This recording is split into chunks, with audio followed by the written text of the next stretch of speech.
Perumpamaan tentang perjamuan kawin. Lalu Yesus berbicara pula dalam perumpamaan kepada mereka. Hal kerajaan sorga seumpama seorang raja yang mengadakan perjamuan kawin untuk anaknya. Ia menyuruh hamba-hambanya memanggil orang-orang yang telah diundang ke perjamuan kawin itu. Tetapi orang-orang itu tidak mau datang. Ia menyuruh pula hamba-hamba lain.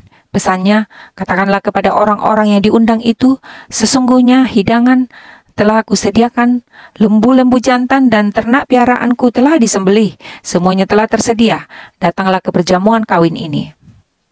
Tetapi orang-orang yang diundang itu tidak mengindahkannya, ada yang pergi ke ladangnya, ada yang pergi mengurus usahanya, dan yang lain menangkap hamba-hambanya itu, menyiksanya dan membunuhnya. Maka murkalah raja itu, lalu menyuruh pasukannya ke sana untuk membinasakan pembunuh-pembunuh itu dan membakar kota mereka. Sesudah itu ia berkata kepada hamba-hambanya, perjamuan kawin telah tersedia, tetapi orang-orang yang diundang tadi tidak layak untuk itu. Sebab itu pergilah ke persimpangan-persimpangan jalan dan undanglah setiap orang yang kamu jumpai di sana ke perjamuan kawin itu. Maka pergilah hamba-hamba itu dan mereka mengumpulkan semua orang yang dijumpainya di jalan-jalan, orang-orang jahat dan orang-orang baik, sehingga penuhlah ruangan perjamuan kawin itu dengan tamu. Ketika raja itu masuk untuk bertemu dengan tamu-tamu itu, ia melihat seorang yang tidak berpakaian pesta. Ia berkata kepadanya, "Hai saudara, bagaimana engkau masuk kemari dengan tidak mengenakan pakaian pesta?" Tetapi orang itu diam saja. Lalu kata raja itu kepada hamba-hambanya, ikatlah kaki dan tangannya dan campakkanlah orang itu ke dalam kegelapan yang paling gelap. Di sanalah akan terdapat ratap dan kertak gigi. Sebab banyak yang dipanggil tetapi sedikit yang terpilih. Tentang membayar pajak kepada kaisar.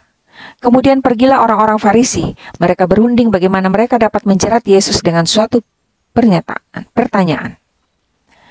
Mereka menyuruh murid-murid mereka bersama-sama. Orang-orang Herodian bertanya kepadanya, "Guru, kami tahu engkau adalah seorang yang jujur dan dengan jujur mengajar jalan Allah dan engkau tidak takut kepada siapapun juga, sebab engkau tidak mencari muka. Katakanlah kepada kami pendapatmu, apakah diperbolehkan membayar pajak kepada kaisar atau tidak?" Tetapi Yesus mengetahui kejahatan hati mereka itu lalu berkata, "Mengapa kamu mencobai aku, hai orang-orang munafik? Tunjukkanlah kepadaku mata uang untuk pajak itu." Mereka membawa suatu dinar kepadanya. Maka ia bertanya kepada mereka, "Gambar dan tulisan siapakah ini?" Jawab mereka, "Gambar dan tulisan kaisar." Lalu kata Yesus kepada mereka, "Berikanlah kepada kaisar apa yang wajib kamu berikan kepada kaisar, dan kepada Allah apa yang wajib kamu berikan kepada Allah." Mendengar itu heranlah mereka dan meninggalkan Yesus lalu pergi. Pertanyaan orang Saduki tentang kebangkitan. Pada hari itu datanglah kepada Yesus beberapa orang Saduki yang berpendapat bahwa tidak ada kebangkitan. Mereka bertanya kepadanya, "Guru, Musa mengatakan bahwa jika seorang mati dengan tiada meninggalkan anak, saudaranya harus kawin dengan istrinya itu dan membangkitkan keturunan bagi saudaranya itu. Tetapi di antara kami ada 7 orang bersaudara yang pertama kawin, tetapi kemudian mati, dan karena ia tidak mempunyai keturunan, ia meninggalkan istrinya itu bagi saudaranya. Demikian juga yang kedua dan yang ketiga sampai yang ketujuh. Dan akhirnya sesudah mereka semua perempuan itu pun mati. Siapakah di antara ke-7 orang itu yang menjadi suami perempuan itu pada hari kebangkitan? Sebab mereka semua telah beristrikan dia."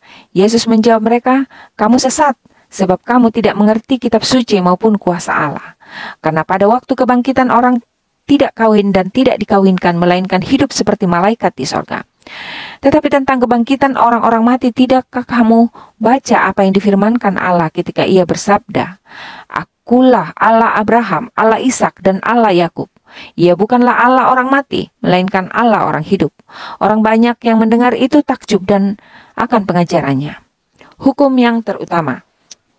Ketika orang-orang Farisi mendengar bahwa Yesus telah membuat orang-orang Saduki itu bungkam, berkumpullah mereka. Dan seorang dari mereka, seorang ahli Taurat, bertanya untuk mencobai dia, "Guru, hukum manakah yang terutama dalam hukum Taurat?" Jawab Yesus kepadanya, "Kasihilah Tuhan Allahmu dengan segenap hatimu, dan dengan segenap jiwamu, dan dengan segenap akal budimu." Itulah hukum yang terutama dan yang pertama. Dan hukum yang kedua, yang sama dengan itu ialah, kasihilah sesamamu manusia seperti dirimu sendiri. Pada kedua hukum inilah tergantung seluruh hukum Taurat dan kitab para nabi. Hubungan antara Yesus dan Daud. Ketika orang Farisi sedang berkumpul, Yesus bertanya kepada mereka, katanya, "Apakah pendapatmu tentang Mesias? Anak siapakah dia?" Kata mereka kepadanya, "Anak Daud." Katanya kepada mereka, "Jika demikian, bagaimanakah Daud oleh pimpinan roh dapat menyebut dia tuannya ketika ia berkata, 'Tuhan telah berfirman kepada Tuanku, duduklah di sebelah kananku, sampai musuh-musuhmu kutaruh di bawah kakimu.' Jadi jika Daud menyebut dia tuannya, bagaimana mungkin ia anaknya pula?" Tidak ada seorang pun yang dapat menjawabnya, dan sejak hari itu tidak ada seorang pun juga yang berani menanyakan sesuatu kepadanya.